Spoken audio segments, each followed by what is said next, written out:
ஆண்டவரும் இரட்சகருமாகிய இயேசு கிறிஸ்துவின் ஈடு இணையற்ற நாமத்தினாலே உங்கள் யாவருக்கும் எங்கள் அன்பின் வாழ்த்துக்களை நாங்கள் தெரிவித்துக் கொள்கிறோம். தொடர்ந்து தேவனுடைய வார்த்தைக்கு நேராக நாம் கடந்து செல்லலாம். பிலிப்பியருக்கு எழுதின நிருபம் 4வது அதிகாரம் 5வது வேத வசனத்தை நாம் வாசிக்கலாம். பிலிப்பியருக்கு எழுதின நிருபம் 4வது அதிகாரம் 5வது வசனம். உங்கள் சாந்த குணம் எல்லா மனுஷருக்கும் தெரிந்திருப்பதாக கர்த்தர் சமீபமாய் இருக்கிறார். கரங்களை உயர்த்தி சொல்லலாமா? ஹல்லேலூயா. கர்த்தர் என்னமாய் இருக்கிறார்? சமீபமாய் இருக்கிறார். தேவனுடைய வருகை மிக சமீபமாய் இருக்கிறது. இந்த நாளிலே பரிசுத்த ஆவியானவர் ஒரு சில ஆலோசனைகளை கர்த்தர் நமக்கு கொடுக்க விரும்புகிறார். அந்த ஆலோசனைக்கு முன்பாகத்தான் இந்த ஒரு வசனத்தை நாம் வாசித்தோம். உங்களுடைய மனதிலே வைத்துக் கொள்ளுங்கள், கர்த்தர் சமீபமாய் இருக்கிறார். ஹல்லேலூயா. அப்ப கர்த்தருடைய வருகை மிக சமீபமாய் இருக்கிறபடினால நீங்களும் நானும் ஒரு சில காரியத்துல ரொம்ப எச்சரிக்கையா இருக்கணும். என்னவா இருக்கணும்? எச்சரிக்கையா இருக்கணும். என்னவா இருக்கணும்? எச்சரிக்கையா இருக்கணும். இன்னைக்கு கர்த்தர் இந்த நாளிலே நம்மோடு கூட பேசுகிறார். ஒரு வேத வசனத்தை நாம் வாசிக்கலாம். எபிரேயருக்கு எழுதின பொதுவான நிருபம் 3வது அதிகாரத்தை நாம் திருப்பிக் கொள்ளலாம். புதிய ஏற்பாடு எபிரேயருக்கு எழுதின பொதுவான நிருபம் 3வது அதிகாரம் 12வது வசனத்தை நாம் வாசிக்க கேட்கலாம். சகோதரரே ஜீவனுள்ள தேவனை விட்டு விலகுவதற்கு ஏதுவான அவிசுவாசமுள்ள பொல்லாத இருதயம் உங்களில் ஒருவனுக்குள்ளும் இராதபடிக்கு நீங்கள் கரங்களை உயர்த்தி சொல்லலாமா? ஹல்லேலூயா. முதல்ல ஆண்டவர் சொல்ற எச்சரிப்பு என்னன்னா, கர்த்தருடைய வருகை என்னவா இருக்குது? சமீபமா இருக்கிறது. ஆண்டவர் சொல்றாரு, அவிசுவாசம் உள்ள பொல்லாத இருதயம் உங்களுக்குள்ள வரவே கூடாது. ஹல்லேலூயா. நீங்க நிறைய கிறிஸ்தவர்களுடைய மத்தியில அவிசுவாசம் தான் நிறைய வருது. இது எபிரேய ஆக்கியோர் ஒரு எச்சரிப்பா சொல்றாரு. என்ன சொல்றாரு? உன்னுடைய வாழ்க்கையில அவிசுவாசம் வரக்கூடாது. ஹல்லேலூயா. அதுக்கு நீ என்னவா இருக்கணும்? எச்சரிக்கையா இருக்கணும். கிறிஸ்துவ பிள்ளைகள் என்னைக்குமே விசுவாசத்துல வளர்ந்தவங்களா இருக்கணும். ஹல்லேலூயா. கிறிஸ்தவர்களுடைய வாழ்க்கையில அவிசுவாசம் வரக்கூடாது. அதை தெளிவாக வேதம் சொல்கிறது. என்ன சொல்றாரு? நீங்க ஜீவனுள்ள தேவனை ஆராதிக்கிறீங்க. நம்முடைய ஆண்டவர் எப்படிப்பட்டவர்? ஜீவனுள்ளவர். எத்தனை பேர் விசுவாசிக்கிறீங்க? கரங்களை வைத்து சொல்லுங்க பாருங்க. ஹல்லேலூயா. நம்முடைய ஆண்டவர் ஜீவனுள்ள தேவன். அந்த ஜீவனுள்ள தேவனை விட்டு விலகுவதற்கு பொல்லாத சத்துரு உனக்குள்ள அவிசுவாசத்தை கொடுப்பான். பல நேரங்களில் அவிசுவாசம் நமக்குள்ளாக வரும்.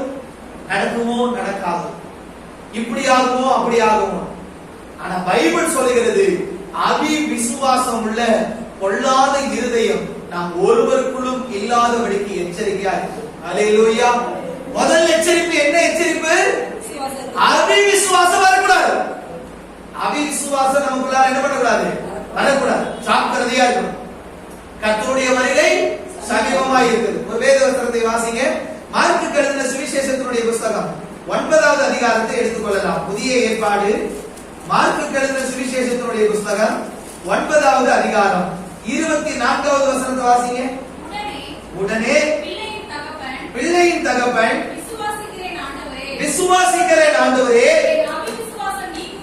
என் அவிசுவாசம் நீங்கும்படி உதவி செய்யும் என்று கண்ணீரோடு சத்தமிட்டு சொன்னானா? கரங்களை உயர்த்தி சொல்லலாம். ஹல்லேலூயா.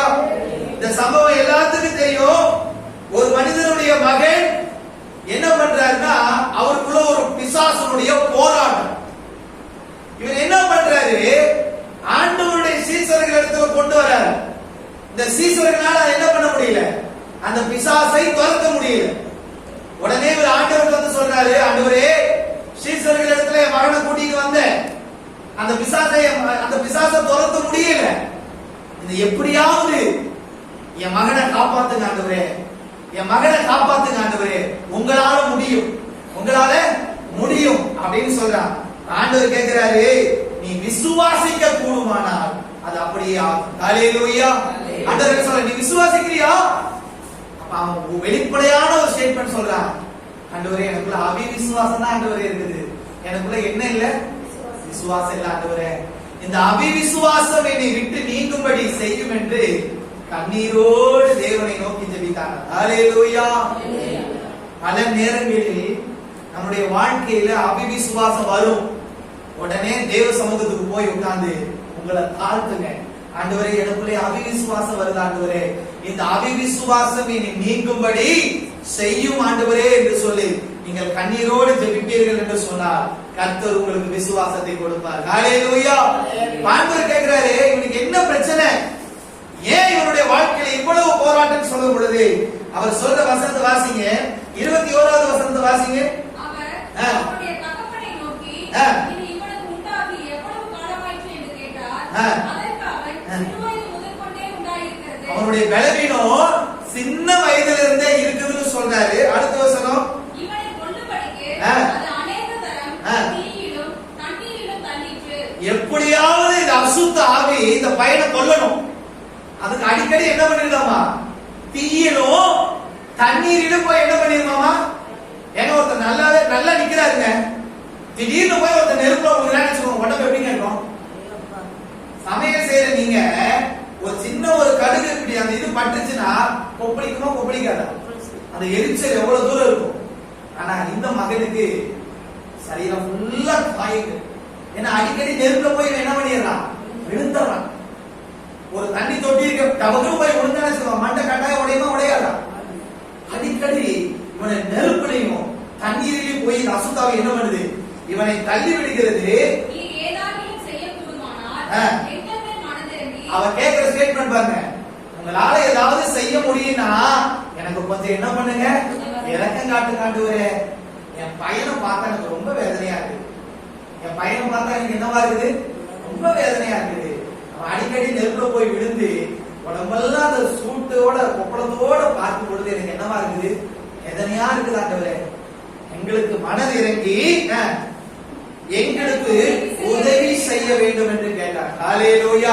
அவன் எப்படி கேட்கிறான் பாருங்க, ஆண்டவர் எவ்வளவு ஹம்பிளா கேட்கிறான், ரெக்வெஸ்டா கேட்கிறான் பாருங்க. ஆண்டவரே, மகனை பார்த்து ஏதாவது எங்களுக்கு உதவி செய்யுங்க ஆண்டவரே, ஏதாவது எங்களுக்கு உதவி செய்யுங்க. ஆண்டவர் சொல்றாரு, நீ விசுவாசிக்கிறாயான்னு கேட்டாரு. அவன் சொன்னான், எனக்கு விசுவாசம் இருக்குது, ஆனால் அவிவிசுவாசமே எனக்குள்ள இருக்குது, அது என்னை விட்டு நீங்கும்படி செய்யும் என்று கேட்டான்.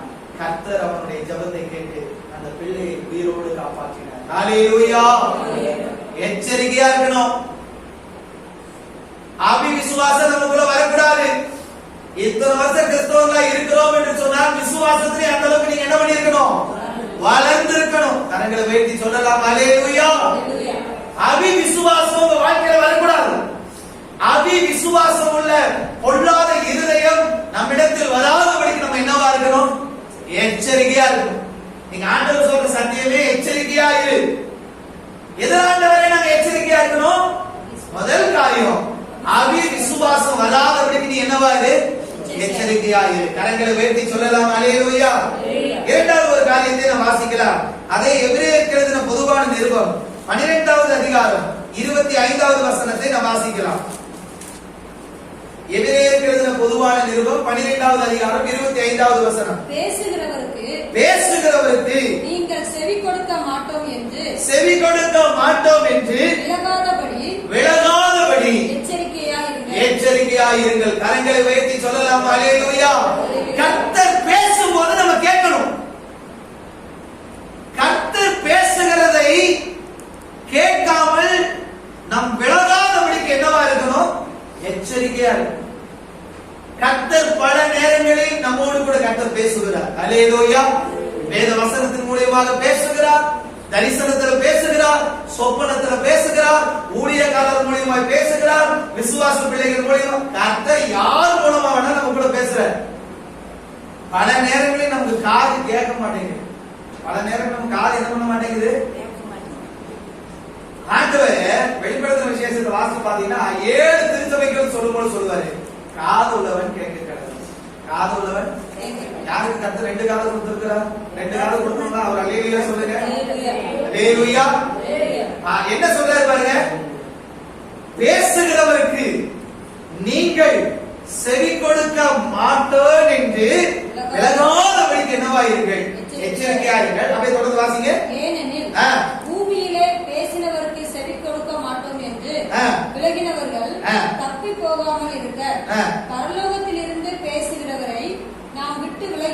எப்படி தப்பி போவோம்? ஆண்டவர் பரலோகத்திலிருந்து நம்ம கூட பேசுறாரு. நீங்க என்ன ஆண்டவரே சொல்றது, நான் என்ன ஆண்டவரே கேட்கறதுன்னு சொன்னோம்னா எப்படி தப்பிக்க முடியும்? ஒரு நாள் கர்த்தர் இந்த உலகத்துக்கு வர போகிறார். நம்ம எல்லாரையும் கர்த்தர் நியாயம் விசாரிக்க போகிறார். அவருடைய நியாய தீர்ப்பு நீதியுள்ள ஒரு நியாய தீர்ப்பு, பட்சபாதம் இல்லாத ஒரு நியாய தீர்ப்பு, சத்தியமுள்ள நியாய தீர்ப்பு. எப்படி தப்பிப்போம்? ஆண்டவர் இஸ்ரவேல் ஜனங்களிடத்துல எத்தனையோ தடவை கர்த்தர் எச்சரித்தார். ஆனால் இந்த இஸ்ரவேல் ஜனங்கள் கர்த்தருடைய சத்தத்தை கவனிக்காம வழிவிலகி போனார்கள். அதனால அவங்க வனாந்தரத்துல என்ன ஆனார்கள்? அழிக்கப்பட்டார்கள். என்ன ஆனார்கள்? இன்னைக்கு நம்ம எப்படிங்க? கர்த்தர் நம்ம கூட பேசுகிறாரே, தெளிவா சொல்ற, பேசுகிறவருக்கு நீங்கள் செவி கொடுக்க மாட்டேன் என்று விலகாதபடிக்கு நீங்க என்னவாயிருங்க? எச்சரிக்கையா இருக்கணும். ஹல்லேலூயா.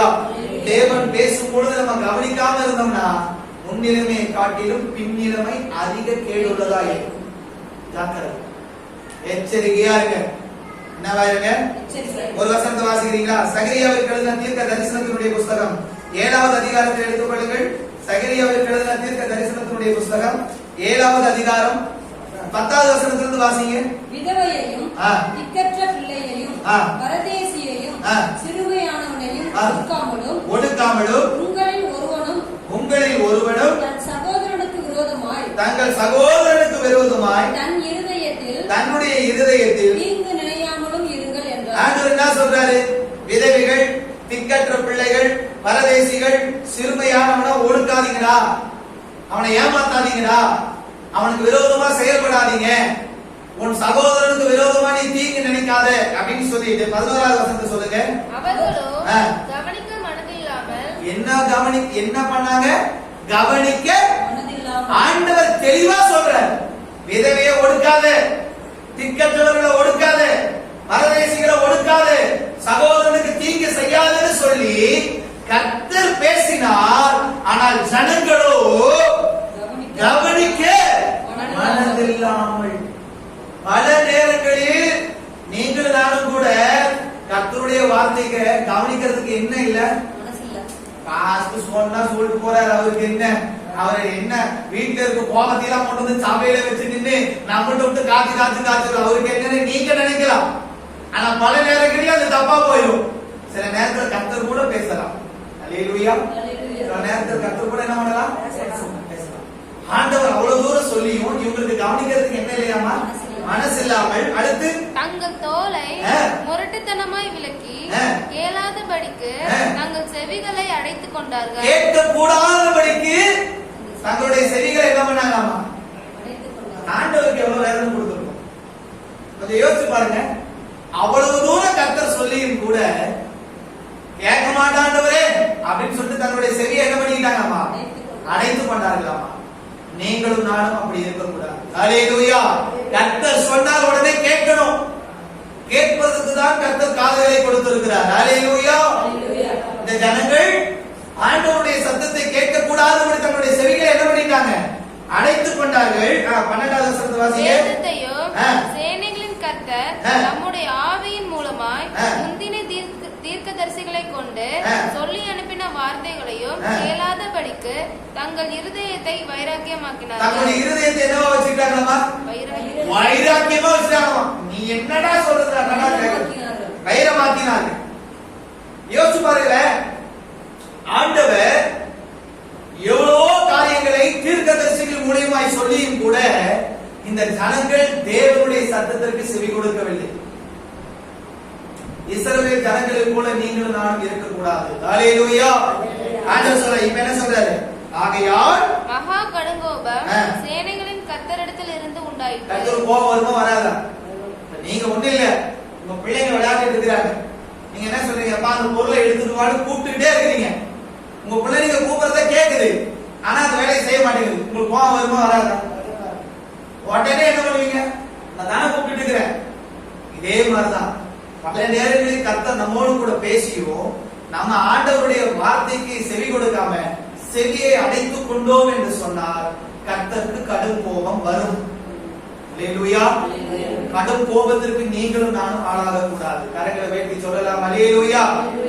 13வது வசனத்தை வாசிங்க. ஆதலால் நான் கூப்பிட்ட போது அவர்கள் எப்படி கேளாமல் சொன்னார்களோ அப்படியே அவர்கள் கூப்பிட்ட போது நானும் கேளாமல் இருந்தேன் என்று சேனைகளின் கர்த்தர் சொல்லுகிறார். ஆண்டவர் என்ன சொல்றார்? நான் கூப்பிடும் போது நீ எப்படி கேட்காம போனியோ, ஒரு காலம் வரும் நீ என்ன கூப்பிடும் போது நான் என்ன பண்ண மாட்டேன், கேட்காம இருப்பேன். கொஞ்சம் யோசிச்சு பாருங்களேன். இது கர்த்தர் கோபத்துல சொல்றாரு. ஏன்னா அவர் கூப்பிட்டுக்கிட்டே இருக்கிறாரு. இந்த ஜனங்க ஆண்டவருடைய சத்தத்துக்கு என்ன பண்ண மாட்டேங்கிறாங்க, செவி கொடுக்க மாட்டேங்கிறாங்க. எச்சரிக்கையா இருக்கணுங்க. கர்த்தர் எந்த நேரத்துல வேணாலும் எப்படி வேணாலும் கர்த்தர் பேசுவார். ஹல்லேலூயா. கர்த்தர் பேசணும்னு முடிவு பண்ணிட்டாரா எப்படி வேணாலும் பேசுவார். நீங்க தான் அவருடைய சத்தத்தை கேட்டு அவருடைய சித்தத்தை செய்யணும். ஹல்லேலூயா. தேவனுடைய சத்தத்தை கேட்டு தேவனுடைய சித்தத்தை செய்கிறவர்களை தான் தேவன் எதிர்பார்த்து கொண்டிருக்கிறார். கரங்களை வைத்து சொல்லலாம். ஹல்லேலூயா. இரண்டாவது ஒரு காரியம், தேவன் பேசும்போது நம்ம கவனிக்கணுங்க. அது ரொம்ப எச்சரிக்கையா இருக்கணும். அது ரொம்ப எச்சரிக்கையா இருக்கணும். இன்னொரு வசனத்தை கூட வாசிக்கிறீங்களா? மத்தேயுவிற்கு எழுதின சுவிசேஷத்தினுடைய புத்தகம் 17வது அதிகாரத்தை எடுத்துக்கோங்க. மத்தேயுவிற்கு எழுதின சுவிசேஷத்தினுடைய புத்தகம் 17வது அதிகாரம் 5வது வசனத்தை வாசிங்களேன். அவர் பேசுகையில் இதோ ஒளியுள்ள ஒரு மேகம் அவர்கள் மேல் நிழலிட்டது. இவர் என்னுடைய நேசகுமாரன், இவரில் பிரியமாய் இருக்கிறேன், இவருக்கு செவி கொடுங்கள் என்று அந்த மேகத்தில் இருந்து ஒரு சத்தம் உண்டாயிற்று. நல்ல கவனிங்க. கர்த்தர் என்ன பண்றாரு? மழைக்கு போய் மறுரூபம் ஆகிறார். இதை பார்த்த சீஷர்கள் ஆச்சரியப்பட்டாங்க. இதை பார்த்த சீஷர்கள் ரொம்ப ஆச்சரியப்பட்டாங்க. மோசேயும் எலியாவும் அவரோடு கூட பேசுறவங்க எல்லாம் பாக்குறாங்க. பேதுரு வந்து சொல்றாரு, ஆண்டவரே பேசாம இங்கே என்ன பண்ணிடலாம், அங்கேயெல்லாம் பேசிட்டு பொழுது வானத்திலிருந்து ஒரு சத்தம் உண்டானது. அதை எல்லாரும் கேட்டாங்க. ஹல்லேலூயா. என்ன சத்தம் வந்து தெரியுங்களா? இவர் என்னுடைய நேசகுமாரன், இவரில் நான் என்னவா இருக்கிறேன், பிரியமா இருக்கிறேன். இவருக்கு முக்கியமான வார்த்தை, இவருக்கு செவி கொடுங்கள். ஹல்லேலூயா. அந்த சாண்டவருக்கு செவி கொடுக்கிறவன் தான் பாக்கியவான். ஹல்லேலூயா. இன்றைக்கு பேசுகிறவருக்கு நீங்க செவி கொடுக்க மாட்டேன்னு சொன்னீங்கன்னா சடிதியில கர்த்தர் ஒரு அழிவை கர்த்தர் கட்டளையிடுவார். கர்த்தரை தவிர வேற யாராலும் நம்மளை காப்பாற்ற முடியாது. ஹல்லேலூயா. கர்த்தர் ஒருவர் தான் நம்மளை காப்பாற்ற முடியும். ஹல்லேலூயா. ஆண்டவர் பாருங்க, இவர் என்னுடைய நேசகுமாரன், இவரில் நான் பிரியமா இருக்கிறேன், இவருக்கு செவி கொடுங்கள். கர்த்தருக்கு என்னைக்குமே நீங்களும் நானும் செவி கொடுக்கிறவர்களா இருக்கணும். ஹல்லேலூயா. செவி கொடுக்கிறவர்களா இருக்கணும். இன்னொரு முக்கியமான ஒரு வேத வசனத்தை வாசிங்க. அதே எபிரேயருக்கு எழுதின பொதுவான நிருபம் 11வது அதிகாரம் 7வது வசனத்தை வாசிங்க.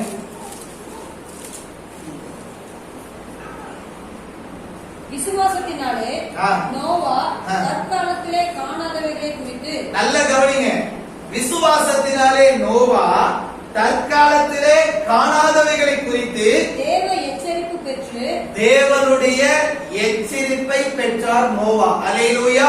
நல்ல கவனிங்க, நோவாவை தேவன் எச்சரித்தார். உலகம் அழிய போது, இந்த ஜனங்களுடைய பாவம் பெருகிருச்சு, என் சந்ததியில வந்து எட்டிருச்சு, இந்த ஜனங்களை அழிக்க போறேன், நீ என்ன பண்ண போற, எனக்கு பயந்து உண்மையாய் வாழ போறியா, இல்ல இந்த ஜனங்களோடு மாண்டு போக போறியா கேட்டிருக்கலாம். தேவனுடைய எச்சரிப்பை நோவா பெற்று பயபக்தி உள்ளவனாகி தன் குடும்பத்தை ரட்சிப்பதற்கு வேலையை உண்டு பண்ணினான். கரங்களை உயர்த்தி சொல்லலாம். ஹல்லேலூயா.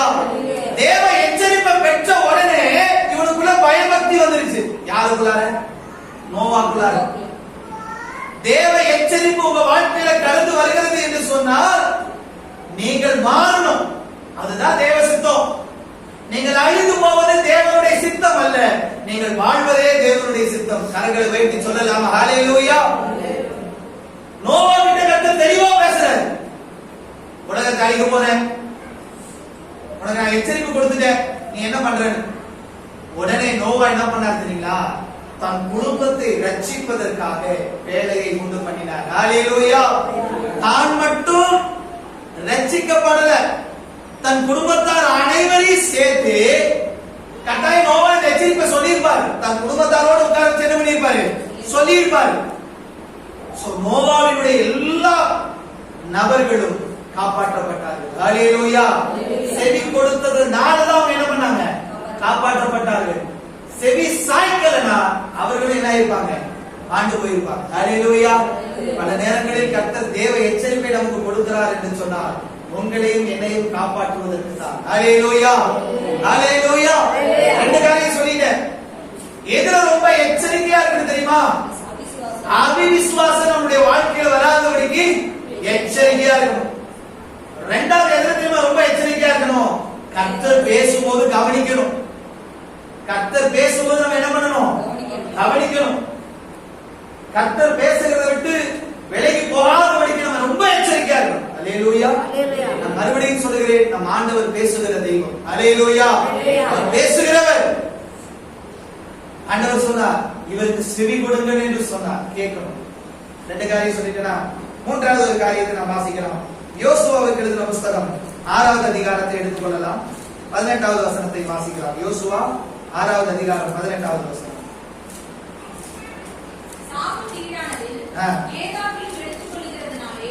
நீங்கள் சாப்பிட்டீராதபடிக்கும் இஸ்ரவேல் பாளையத்தை சாப்பிட்டீராக்கி அதை கலக்க பண்ணாதபடிக்கும் நீங்கள் சாப்பிட்டீராதற்கு மாத்திரம் எச்சரிக்கையா இருங்கள். கரங்களை உயர்த்தி சொல்லலாம். அல்லேலூயா.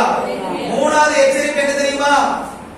கர்த்தருக்கு பிரியமில்லாத எந்த ஒரு பொருட்களையோ நாம் வீட்டுல கொண்டு வரக்கூடாது. அது கொண்டு வந்த ஆண்டவருடைய பார்வையில் என்னவா இருக்கும்? சாபமா இருக்கும், அருவருப்பு. ஆண்டவர் தெளிவா அந்த ஜனங்கிட்ட சொல்றாரு. என்ன சொல்றாரு? சாபத்தீடான பொருளை நீ கொண்டு போகாத. சாபத்தீடான பொருள் என்ன பண்ணாத? கொண்டு போகாது. எனக்கு நன்றாக ஞாபகம் இருக்குது. ஒரு தடவை நான் ஒரு ஊழியத்துக்காக நானும் இன்னொரு ஊழியக்காரும் போயிருந்தோம். போகும் பொழுது அங்க அந்த வீட்டாருடைய மகளுக்கு ஒரு பிரச்சனை. அதுக்காக ஜெபிக்கிறதுக்காக என்னையும் ஒரு ஊழியக்காரனையும் கூப்பிட்டிருந்தாங்க. அப்ப நாமளும் போய் அவங்களுக்கு வேதத்திலிருந்து சில ஆலோசனைகள் எல்லாம் கொடுக்குறோம், கவுன்சிலிங் எல்லாம் கொடுக்குறோம். ஆனா அவங்க ஏத்துக்கல. அந்த குடும்பத்தார் இருக்க அந்த பெண் வந்து ஏத்துக்கல. சரின்னு சொல்லிட்டு இன்னொரு பக்கத்துல இருக்க ஒரு ஊழியக்காரர் சொல்றாரு, ஆவியானவர் என் கூட இருந்து பேசுற, இந்த பீரோல ஒரு புடவை ஒண்ணு இருக்குது. அந்த புடவை தூக்கி கொளுத்தி நெருப்பு வச்சு என்ன பண்ணிரு, வெளியில கொண்டு போய் கொளுத்தி போட்டுருக்கு. எப்படி ஒருத்தர் வீட்டுல போய் நம்ம என்ன பண்ண முடியும்? ஆவியானவர் தெளிவா பேசுறாரு. உனக்கு நான் என்ன செய்யறதுனே தெரியல. இந்த ஒரு ஊழியக்காரர் கவுன்சிலிங் கொடுத்துட்டு இருக்கிறார். நானும் கொஞ்ச நேரம் ஆண்டவரை ஜெபம் பண்ணிட்டே இருக்கிறேன். அந்த புடவையுடைய கடலை காட்டுறாரு. இந்த புடவையை கொண்டு போய் தயவு செய்து நீ நெருப்பு வச்சு என்ன பண்ணிரு, கொளுத்திரு. சரி ஜெபிக்கிறாங்க ஐயான்னு சொல்லிட்டு கொஞ்ச நேரம் எல்லாரும் ஜெபிக்க ஆரம்பிச்சோம். ஜெபிக்க ஜெபிக்க ஜெபிக்க ஜெபிக்க ஆண்டவர் திட்டவட்டமா அந்த வார்த்தையை அப்படியே பேசுறாரு. பேசி முடிச்சதுக்கு அப்புறம் அந்த அம்மாவை கூப்பிட்டு, அம்மா உங்க பீரோல இந்த கலர் ஒரு புடவை இருக்குதான்னு போய் பாருங்க அப்படின்னு நான் சொல்றேன். இந்த அம்மா என்ன பண்றாங்க, வீட்டுல போய் பார்த்தா அந்த புடவை அப்படியே இருக்குது. நான் என்ன சொன்னா அந்த புடவை இருக்குது. அந்த புடவையை கொண்டு போய் எரிச்சல் கொண்டாங்க, நான் கொடுக்க மாட்டேங்கிறேன். ஐயோ என் பொண்ணு ஆசாசையா வாங்கிட்டு வந்தது, அதுதான் பிரச்சனை, கொண்டு வாங்கம்மான்னு சொல்லி அந்த புடவையை கொண்டு போய் நெருப்பு வச்சு கொளுத்தியாச்சு. நான் சொல்றேன், அதுக்கப்புறம் சொல்றேன், இந்த புடவையில மாந்திரிகத்தை செய்து எப்படியாவது உங்க வீட்டுக்குள்ள கொண்டு வந்து இதை வச்சிடணும் அப்படின்னு சொல்லி யாரோ ஒருத்தர் என்ன பண்ணிருக்காங்க, இதை கொடுத்துருக்காங்க. இதை கர்த்தர் காண்பித்தார், அதனாலதான் எரிக்க சொன்னேன். அதுக்கப்புறம் அந்த புடவை எரிச்சதுக்கு அப்புறம் அந்த குடும்பம் எந்த நன்மையை எதிர்பார்க்கிறாங்களோ அந்த காரியத்தை தேவனே செய்தார். ஹல்லேலூயா. ரொம்ப ஜாக்கிரதையா இருக்கணும், ரொம்ப ஜாக்கிரதையா இருக்கணும். ஒருத்தர் வீட்டுல போய் சாப்பிடும் பொழுதும் சரி, எதை செய்தாலும் ரொம்ப ஜாக்கிரதையா இருக்கணும். பைபிள தெளிவா சொல்ற ஆண்டவரே, சாபத்தீடான பொருளை உன் வீட்டுக்குள்ள கொண்டு போகாத. நீங்க நிறைய பேர் லஞ்ச பணத்தை கொண்டு போறாங்க. நிறைய பேர் கர்த்தருக்கு விரோதமான காரியத்தை கொண்டு போய் எங்க வைக்கிறாங்க, வீட்டுக்குள்ளார ஒளிய வைக்கிறாங்க. எப்படி ஆசீர்வாதம் வரும்? அது சாபம். சாபத்தீடான பொருட்களை உங்கள் வீட்டுக்கு கொண்டு போகாதபடிக்கு நீங்கள் எச்சரிக்கையா இருக்க வேண்டும். கரங்களை உயர்த்தி சொல்லலாம். ஹல்லேலூயா. கர்த்தர் சொன்னாரு, தெளிவா சொல்றாரு, இந்த யுத்தத்துல யாரையும் அந்த பொருளை என்ன பண்ணிடாதீங்க, எடுத்து போகாதீங்க. எடுத்து போனீங்கன்னா அது சாபம்னு சொல்லிட்டாரு. இந்த வார்த்தைக்கு கீழ்ப்படிய வேண்டிய பொறுப்பு அங்க இருக்கிறவருடைய பொறுப்பு. ஆனா 7வது அதிகாரத்தை எடுத்துக்கோங்க, 1வது வசனத்தை வாசிங்க. யோசுவா 7:1. இஸ்ரவேல் புத்திரர் சாபத்தீடானதிலே துரோகம் பண்ணினார்கள். நல்ல கவனிங்க, ஆண்டவர் சொல்லியும் மறுபடியும் என்ன பண்றாங்க? துரோகம் பண்ணினார்கள்.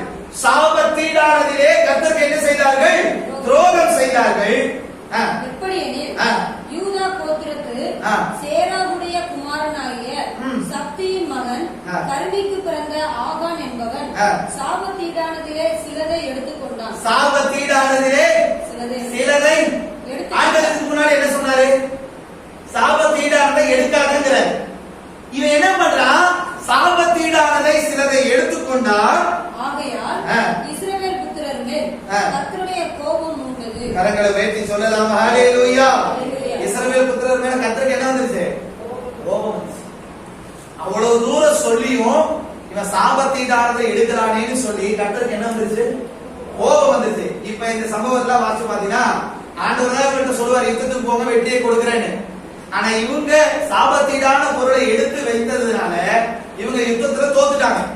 இப்ப யோசுவா முகம் குப்புற விழுந்து ஆண்டவர்கிட்ட அழுகிறாரு. ஆண்டவரே, நீர் தானே ஆண்டவரே யுத்தத்துக்கு போங்க, வெற்றியை கொடுப்பேன்னு சொன்னீங்களே, இன்னைக்கு நான் தோத்துட்டவேன்னு சொல்லும் பொழுது இப்ப கர்த்தர் பேசுறாரு. வாசிங்களே, அதே யோசுவா இருக்கிறது புஸ்தகம் 7வது அதிகாரம் வாசிங்க பார்க்கலாம். 10வது வசனத்தை வாசிங்க. அப்பொழுது கர்த்தர் யோசுவாவை நோக்கி, எழுந்திரு, நீ இப்படி முகம் குப்புற விழுந்து கிடக்கிறது என்ன? அடுத்து இஸ்ரவேலர் பாவம் செய்தார்கள். இஸ்ரவேலர் என்ன செய்தார்கள்? பாவம் செய்தார்கள். யோசுவாவுக்கு நடந்த சம்பவமே தெரியாது. ஆனா யாருக்கு தெரியும்? கர்த்தருக்கு தெரியும். ஹல்லேலூயா. இன்னைக்கு நாம் செய்யக்கூடிய பல காரியங்கள் யாருக்கும் தெரியாது. ஆனா யாருக்கு தெரியும்? கர்த்தருக்கு தெரியும். யோசுவாவுக்கு தெரியாம அழுகிறாரு, நான் தோத்துட்டவே. ஆண்டவர் சொல்றாரு, கோபம் குப்புற விழுந்து கிடக்கிறது என்ன? இஸ்ரவேல் ஜனங்கள் என்ன செய்தார்கள்? பாவம் செய்தார்கள் சொல்றாரு. அடுத்து நான் அவர்களுக்கு கட்டளையிட்ட என் உடன்படிக்கையை மீறினார்கள். சாபத்தீடானதை எடுத்துக்கொண்டதும் களவு செய்ததும் வஞ்சித்ததும் தங்கள் பண்டபாடிகளுக்குள்ளே வைத்ததும் உண்டே. யோசிச்சு பாருங்க, திருடிட்டு வந்து ஒரு பொருளை நம்ம வீட்டுல வச்சோம்னா அது சாபம். எச்சரிக்கையா இருக்கும். அவர் ஆண்டவர் என்ன மென்ஷன் பண்றாரு? சாபத்தீடானதை எடுத்துக்கொண்ட களவு செய்தாய்ங்கிறார். களவு செய்யறதுன்னா என்ன அர்த்தம்? திருடன வஞ்சிக்கிறதுனா ஏமாத்துறது. ஒருத்தர் ஏமாத்தி நம்ம ஒரு பொருளை அபகரிச்சு நம்ம வீட்டுல கொண்டு வந்து வச்சோம்னா அது சாபம். கர்த்தர் வீட்டுல இருக்க மாட்டாரு. என்றைக்கு சாபத்தை தூக்கி வெளியில, சாபத்தீடான பொருளை தூக்கி என்றைக்கு வெளியில தூக்கி போறோமோ அன்றைக்கு கர்த்தர் நம்மோடு கூட இருப்பார். ஹல்லேலூயா. நீங்க நல்லா கவனிங்க. ஆண்டவர் தெளிவா சொல்லியும் அங்க இருக்கிற பொருட்களை திருடி கொண்டு வந்து தங்களுடைய பண்டமாடிகளார என்ன பண்ணிட்டாங்க? வச்சுட்டாங்க. இப்ப ஆண்டவர் என்ன சொல்றாரு பாருங்க, 12வது வசனத்தை வாசிங்க.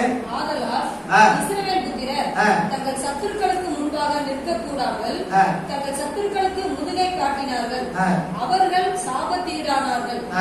நீங்கள் சாபத்தீடானதை உங்கள் நடுவிலிருந்து நிக்கிரணம் பண்ணாவிட்டால் இனி உங்களோடு இரே. ஆண்டவர் என்ன சொல்றாரு? சாபம் பொருள் உங்க வீட்டுல இருக்கு, இதனை எடுத்து வெளியில எரியற வரைக்கும் இனி நான் உங்க கூட என்ன பண்ண மாட்டேன். யோசிச்சு பாருங்க, கர்த்தர் நம்மோடு கூட இருக்க வேண்டும். ஹல்லேலூயா. சாபம் வேணுமா ஆசீர்வாதம் வேணுமா கேட்டா நீங்க என்ன சொல்லுவீங்க? சாபம் வேணுமா ஆசீர்வாதம் வேணுமா கேட்டா நீங்க என்ன சொல்லுவீங்க? எல்லாரும் ஆசீர்வாதத்தை தான் சொல்லுவோம், அப்படித்தானே? ஆண்டவர் சொல்றாரு, சாபத்தீடானதை உங்களிடத்திலிருந்து நீங்க விலக்காவிட்டால் இனி நான் உங்களோடு கூட இருக்க மாட்டேன். ரொம்ப ஜாக்கிரதையா இருக்கணுங்க, ரொம்ப ஜாக்கிரதையா இருக்கணும். ஒருத்தர் ஏமாற்றி வாங்குகிற பொருள் நமக்கு வேண்டாம். அல்லேலூயா. கர்த்தரே நம்மளுடைய தேவைகளை சந்திப்பார். அல்லேலூயா. நான் சொல்றது எத்தனை பேருக்கு புரியுது? ரொம்ப எச்சரிக்கையா இருக்கணும், ரொம்ப ஜாக்கிரதையா இருக்கணும். திருடுற ஒரு பொருள் நம்ம வீட்டுக்குள்ள இருந்துச்சுன்னா ஆண்டவர் எப்படிங்க இருப்பாரு? நான் சொல்றது புரியுதா?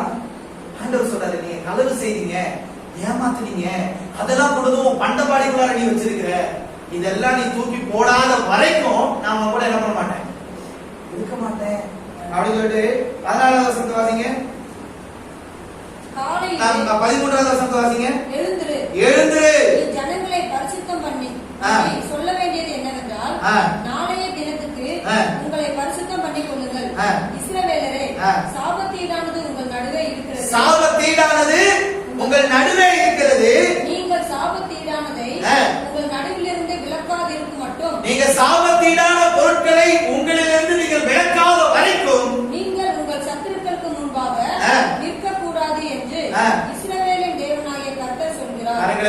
சொல்லலாம். அல்லேலூயா. நீ சாபத்தீடான பொருளை உன்கிட்ட இருந்து எடுக்காத வரைக்கும் சத்துரு உன்னை அடிச்சுட்டே தான் இருப்பான். உன்னால அவனை எதிர்த்து நிற்க முடியாது என்று யார் சொல்லுகிறார்?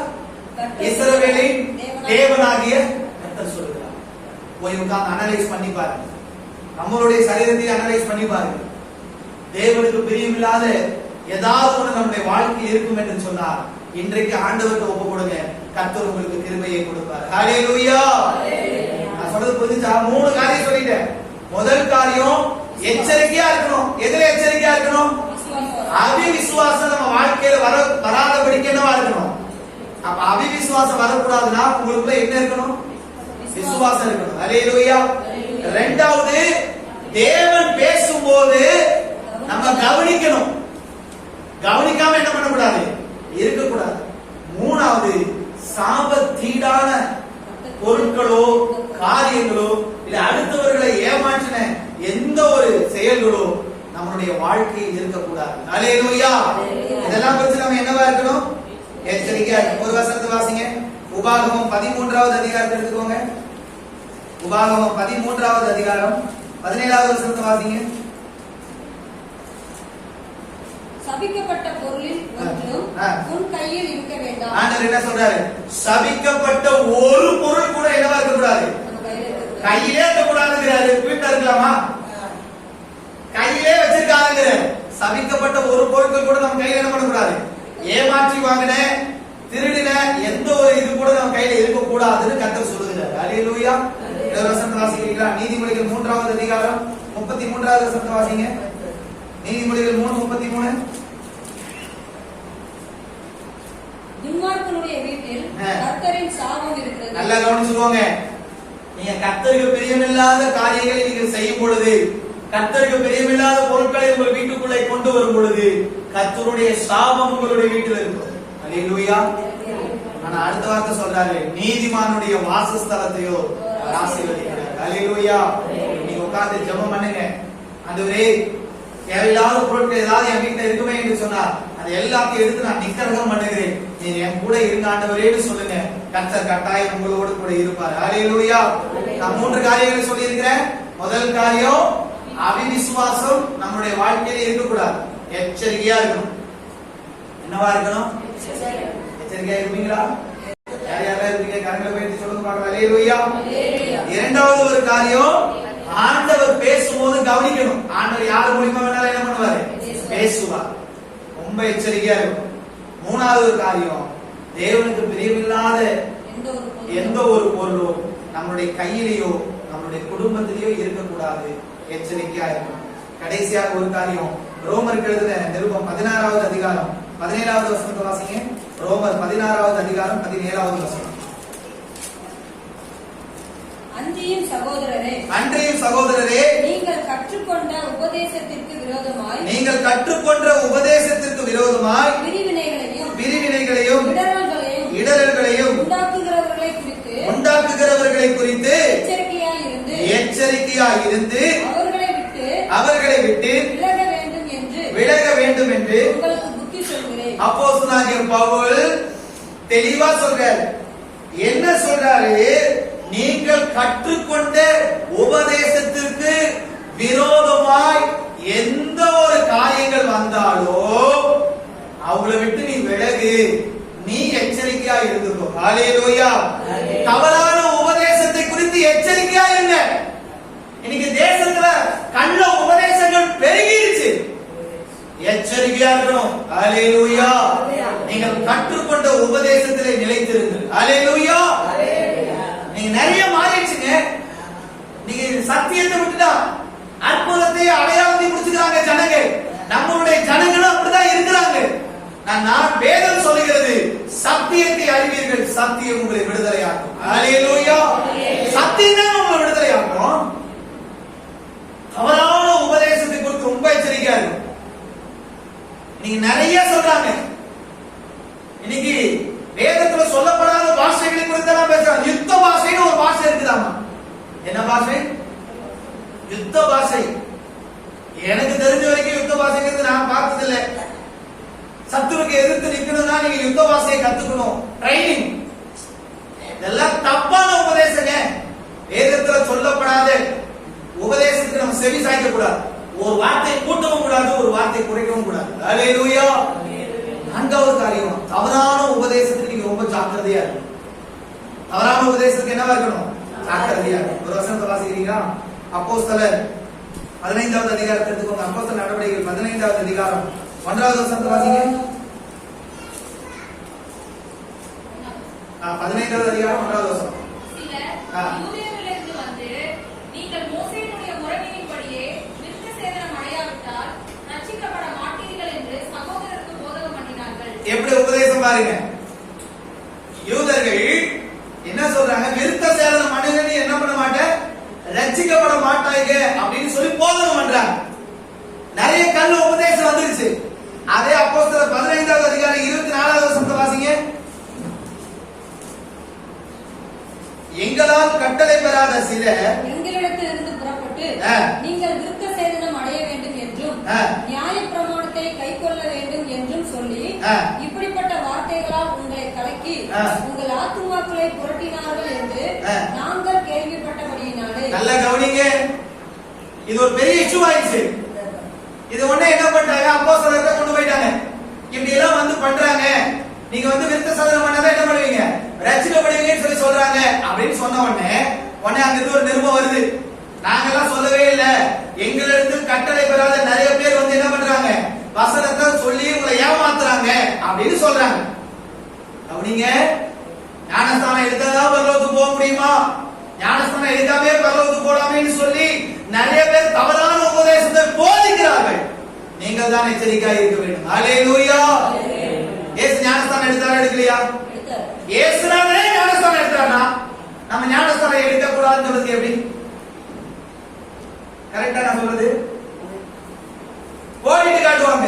என்ன கோடிட்டு காட்டுவாங்க? அந்த கல்லன் சிலுவையில் வந்து ஞானஸ்தானமா எடுத்தா அவனை கர்த்தர் கொண்டு போகலையா? கர்த்தருடைய பரலோகத்துக்கு கொண்டு போகலையே, பரதேசிங்கிற இடத்துக்கு தானே கொண்டு போனாரு. தப்பு தப்பான உபதேசம் ஜனங்க அதுக்குதான் செவி கொடுக்கிறாங்க. கூடுமானால் தெரிந்து கொள்ளப்பட்டவர்கள் என்ன பண்ணுவாங்க, அதுதான் ரொம்ப கஷ்டம். தெரியாதவங்க கூட ஏமாந்தா கூட இது இல்ல, சத்தியத்தை அறிந்தவங்களை நீங்க என்ன பண்றாங்க, ஏமாந்து போறாங்க. ஜாக்கிரதையா இருக்க வேண்டும். ஹல்லேலூயா, ஹல்லேலூயா. ஒரு வசனத்தை வாசிங்க. 1 தீமோத்தேயு 6வது அதிகாரம் 3வது வசனத்தை வாசித்து முடிக்கலாம். 1 தீமோத்தேயு 6வது அதிகாரம் 3வது வசனம். ஒருவன் நம்முடைய கர்த்தராகிய இயேசு கிறிஸ்துவின் ஆரோக்கியமான வசனங்களையும் தேவ பக்திக்கேற்ற உபதேசங்களையும் ஒப்புக்கொள்ளாமல் வேற்றுமையான உபதேசங்களை எவன் ஒருவன் ஆண்டவர் சொல்லாத வார்த்தைகளை தப்பான முறையில் போதிக்கிறானோ அவனை குறித்து வேதம் சொல்லுகிறது, அவன் இருமாப்புள்ளவன்.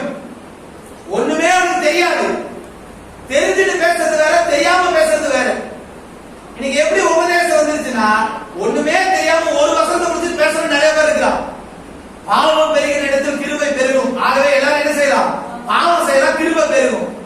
ஒரு வார்த்தையை முடிச்சுட்டு ஒண்ணுமே தெரியாதவன் வாக்குவாதங்களை பற்றி நோய் கொண்டவனுமாய் இருக்கிறான். நோய் கொண்டவனாமா. ஆகவே தவறான உபதேசத்திற்கு நீங்களும் நானே எச்சரிக்கையா இருக்கணும். ஹல்லேலூயா. கர்த்தர் நமக்கு நல்ல ஒரு திருச்சபையை கர்த்தர் கொடுத்திருக்கிறார். ஹல்லேலூயா.